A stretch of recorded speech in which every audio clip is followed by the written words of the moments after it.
കൈവെട്ട് case മുഖ്യപ്രതി സവാദ് വിദേശത്തും ഒളിവിൽ കഴിഞ്ഞെന്ന് NIA കണ്ടെത്തൽ. നേപ്പാളിലും ബംഗ്ലാദേശിലും ഒളിവിൽ കഴിഞ്ഞ ശേഷമാണ് കേരളത്തിലെത്തിയത്. സവാദിനെ ഒളിവിൽ കഴിയാൻ സഹായിച്ച മുൻ PFI നേതാക്കളിലേക്കും അന്വേഷണം നീളുകയാണ്. 13 വർഷത്തെ ഒളിവു ജീവിതത്തിന്റെ വിശദാംശങ്ങളും NIA ശേഖരിക്കുന്നുണ്ട്. രാഗിൻ വിവരങ്ങളുമായുണ്ട്. രാഗിൻ, നിലവിൽ എങ്ങനെയാണ് ഇപ്പോൾ ഈ പ്രതിക്കായിട്ടുള്ള സവാദിന്റെ ഒളിവിൽ കഴിഞ്ഞ കാലത്തെ പറ്റിയൊക്കെ ഏത് തരത്തിലുള്ള വിവരങ്ങളാണ് NIAക്ക് ലഭ്യമായിക്കൊണ്ടിരിക്കുന്നത്? പുതുതായി എന്തൊക്കെ കണ്ടെത്തലുകളുണ്ട്?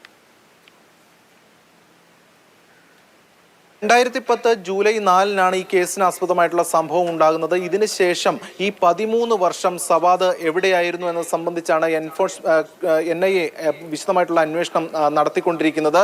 ഇതിൽ ആദ്യഘട്ടത്തിൽ ഇയാൾ നേപ്പാളിൽ പോയിരുന്നു എന്നതാണ് NIAക്ക് വ്യക്തമായിട്ടുള്ളത്. അതിനുശേഷം അവിടെ നിന്ന് ബംഗ്ലാദേശിൽ പോയി, തുടർന്നാണ് കേരളത്തിലേക്ക് എത്തിയത്. കണ്ണൂരിൽ 8 വർഷത്തോളം ഇയാൾ ഉണ്ടായിരുന്നു എന്ന വിവരം നേരത്തെ വ്യക്തമായിരുന്നു. അതിൽ പല സ്ഥലങ്ങളിലും ഇയാൾ മാറി മാറി താമസിച്ചിട്ടുണ്ട്. അപ്പോൾ വിദേശത്തും കേരളത്തിലുമായിട്ടായിരുന്നു ഇയാൾ ഒളിവ് ജീവിതം നയിച്ചത് എന്നതാണ് NIAക്ക് വ്യക്തമായിട്ടുള്ളത്. ഇയാളെ വിശദമായി തന്നെ ചോദ്യം ചെയ്യും.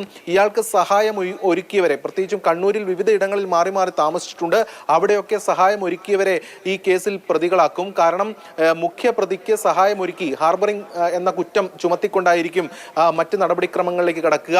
PFI നേതാക്കളാണ് ഇയാൾക്ക് എല്ലാവിധ സഹായങ്ങളും ചെയ്തു നൽകിയതെന്ന് റിമാൻഡ് റിപ്പോർട്ടിൽ NIA സൂചിപ്പിച്ചിരുന്നു.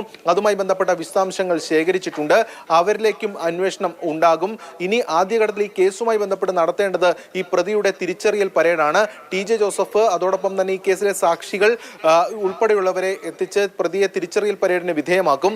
അതിനുശേഷമായിരിക്കും കസ്റ്റഡിയിൽ വാങ്ങി വിശദമായി തന്നെ ചോദ്യം ചെയ്യുക. തിരിച്ചറിയൽ പരേഡിനുള്ള അപേക്ഷ NIA സംഘം ഇതിനോടകം നൽകിയിട്ടുണ്ട്. എന്തായാലും ഈ 13 വർഷം ഈ പ്രതിയെ പിടികൂടാൻ കഴിയാഞ്ഞിരുന്നത് അന്വേഷണ ഏജൻസികൾക്കൊരു ക്ഷീണമായിരുന്നു. എന്തായാലും അത് കഴിഞ്ഞ ദിവസത്തോടു കൂടി ഈ കേസിലെ മുഴുവൻ പ്രതികളെയും ഈ സവാദിന്റെ അറസ്റ്റോടുകൂടി പിടിയിലാകുന്ന നിലയുണ്ടായി. എന്തായാലും ഇയാളുടെ ഈ 13 വർഷത്തെ ദുരൂഹമായിട്ടുള്ള ജീവിതം, പോപ്പുലർ ഫ്രണ്ട് ഓഫ് ഇന്ത്യയുടെ സഹായം ഇയാൾക്ക് കിട്ടിയത്, അതോടൊപ്പം തന്നെ ഇയാളുടെ സാമ്പത്തിക ഇടപാട്, ഇയാൾക്ക് മുന്നോട്ട് വരുന്നതിനൊക്കെ തന്നെ പണം ഈ സംഘടനയിൽ നിന്ന് ലഭിച്ചിട്ടുണ്ട് എന്നതാണ് വ്യക്തമാകുന്നത്. എന്തായാലും ഈ കൈവെട്ട് കേസായിരുന്നു പോപ്പുലർ ഫ്രണ്ടിന്റെ നിരോധനത്തിലേക്ക് നയിച്ച സുപ്രധാനമായിട്ടുള്ള കേസ്. എങ്കിലും ഈ PFIയുടെ നേതാക്കളൊക്കെ തന്നെ ഇയാളെ സഹായിച്ചു എന്ന വിവരത്തിന്റെ അടിസ്ഥാനത്തിലാണ് ഇപ്പോൾ ഈ കേസുമായി ബന്ധപ്പെട്ടുകൊണ്ട് കൂടുതൽ അന്വേഷണത്തിലേക്ക് NIA കടക്കുന്നത്.